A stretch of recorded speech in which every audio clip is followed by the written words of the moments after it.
We just think there's other ways to do it. And it has created damage. I mean, I'm not going to shy away from that. And that's just not me speaking. People a lot more important at this university than me feel the same way. So I think it has done some real damage, and I think the ACC knows that. So that was Pete Bavacqua yesterday, further explaining Notre Dame's frustration with the ACC. Well, now other conferences have entered the chat. Here's Big 12 Commissioner Brett Yormark weighing in on the debacle. I don't like how Notre Dame's reacted to it. So, okay, I think Pete's his behavior has been egregious. It's been egregious going after Jim Phillips when they saved Notre Dame during COVID. As Notre Dame and Miami got closer together, head-to-head would be a factor. Okay, BYU lost. They became closer together, head-to-head, and made a difference in that decision. So I think he is totally out of bounds in his approach. And if he was in the room, I'd tell him the same thing. Paul Finebaum joins us now here on First Take. And Paul, we are in, day 3 of this saga. Now other commissioners are getting involved. What is your reaction to what you heard Brett Yormark say?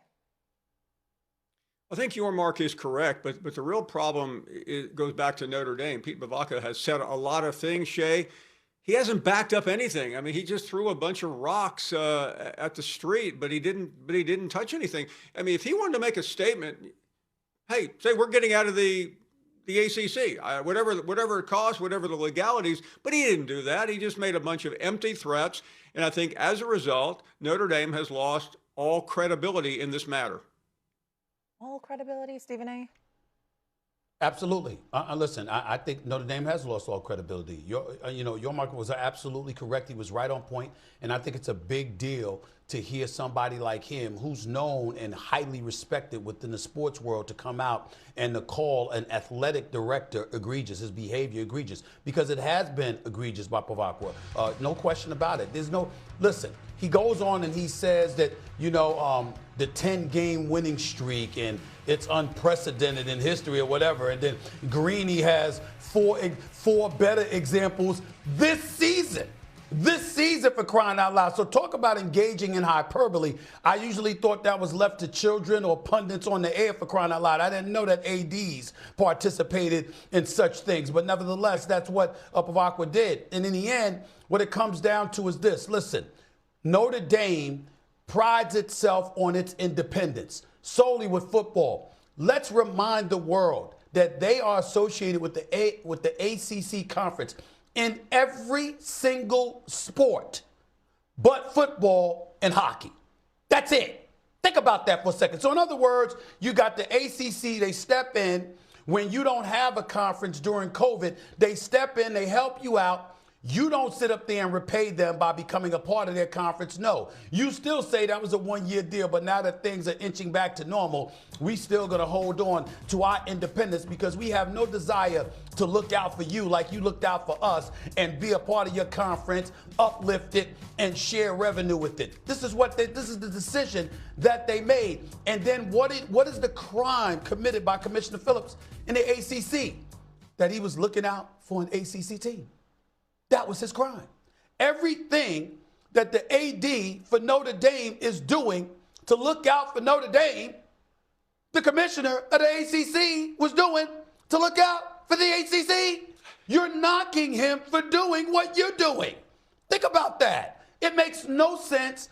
The more this AD for Notre Dame opens his mouth, the more embarrassing he becomes by the day. He needs to zip it, sit his behind down, go back to his office, or just admit that you're clamoring for camera time, because that's usually reserved for Marcus Freeman and the players. There's no reason for us to see or hear from the AD of Notre Dame, especially now, because every single day he opens his mouth, he is embarrassing himself more and more and more by the hour. Shut up. Sit down. Go back to your office and contemplate whether or not you're ready to adapt to the changing times and join a conference instead of maintaining your independence so you could keep all the bag for yourself. It worked against you this time around, and it's likely going to work against you in the future, in large part because of how he has opened his mouth. Paul? Exactly right. And the conference issue is so important. And I think sometimes we forget, Shay, about the ACC connection. And I want to go back to something your Mark said a minute ago. In 2020, the conferences were in trouble. We all remember the Big Ten, the Pac-12, Stephen A. didn't join the SEC and the ACC and the Big 12 until 2 months after they started playing games. Notre Dame didn't have anyone to play. They couldn't get any games, so they joined the ACC in football for that 1 year. The ACC said, "Come on in," and Notre Dame not only got to the championship game but made the playoffs as a result. And what happened the next year when the ACC said, "Hey, you're part of our league in 24 sports. Why don't you come in football?" Notre Dame gave them the middle finger. "We're too good for you. We don't need you." And that's what irritates everyone in the college football circle, because Notre Dame is so self-centered, so egotistical, so arrogant, and quite frankly, so disgusting about this one issue that you're getting very strange reaction. People criticizing other ADs and commissioners, which we don't normally see. It's a good old boys club, Stephen, as you know. And this is a bad moment. Notre Dame could have taken the medicine and say, we deserve to be in. And you know what? They could have let Marcus Freeman be the front man, because he is respected by everyone. And Pete Bavacca, who was respected, this is a guy that played golf a couple of months ago, Stephen A., in August with Greg Sankey and President Trump, trying to figure out the problems of college football. He was on that level. He was the go-to person for the president of the United States. And now he is a laughingstock, and that's bad for Notre Dame. Well, I'm trying to figure out what the hell is going on. Why was he on the golf course? They could have come up with a whole bunch of better people than Pete Bavacca, you understand, to figure out what was wrong with college football. Why the hell would they go to him? See, this is one of the mistakes. I'm calling out the president. What the hell are you doing on the golf course with him? Nick Saban, you could have called him. He's in retirement. He got a bunch of ideas. Kirby Smart could have helped you out. Dabo Sweeney could have helped you out. Pete Bavacca, why? Why him? You understand? By the way, Senator Ted Cruz from Texas, Senator Cory Booker from New Jersey, both are trying to do things to address some of the issues that are going on, Shay, in college sports. They're trying to assist in fixing the problem, because we know that the NCAA is starving for congressional, for government intervention. They need some help. One of the reasons that all of this stuff is so chaotic right now, it's on purpose. It's my belief, Paul. It's on purpose. Here's the reason why.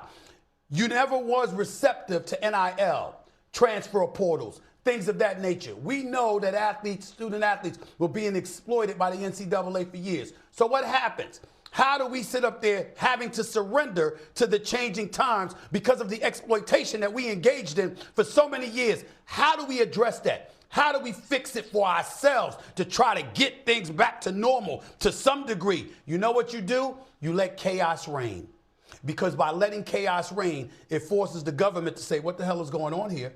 We need to make sure this house gets in order so we can protect the sanctity of quote unquote amateur sports, at least to some degree, find a way to look out for the student athlete, but in the same breath, get some level of core certainty on the part of the NCAA and its institutions under its umbrella, so we can move forward in some kind of coordinated fashion and things don't end up too chaotic. That's why you have those elected officials that I brought up that have been working diligently to address this problem. The point that I'm making is, it don't involve Pete Bavacca, because this guy, because this guy, his behavior resembles what the NCAA made so problematic for so long, because they wanted the bag for themselves and they didn't want to share it with the students. Well, this guy right here wants the bag for himself and don't want to share it with any other conference. And it's ended up costing them, it's cost him his reputation.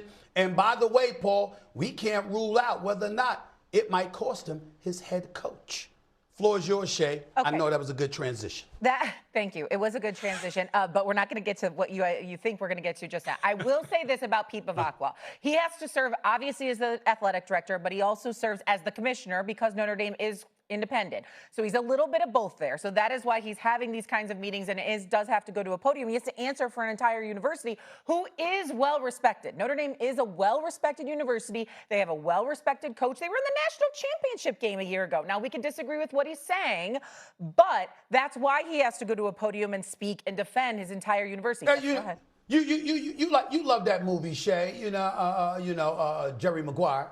You know, you had me at Go hello. money. You know what? Well, you lost me when you said he's really a commissioner, de facto commissioner as well. No, he's not. He is not. He represents one institution, one, not a league, himself, his institution. That's it. That's the problem.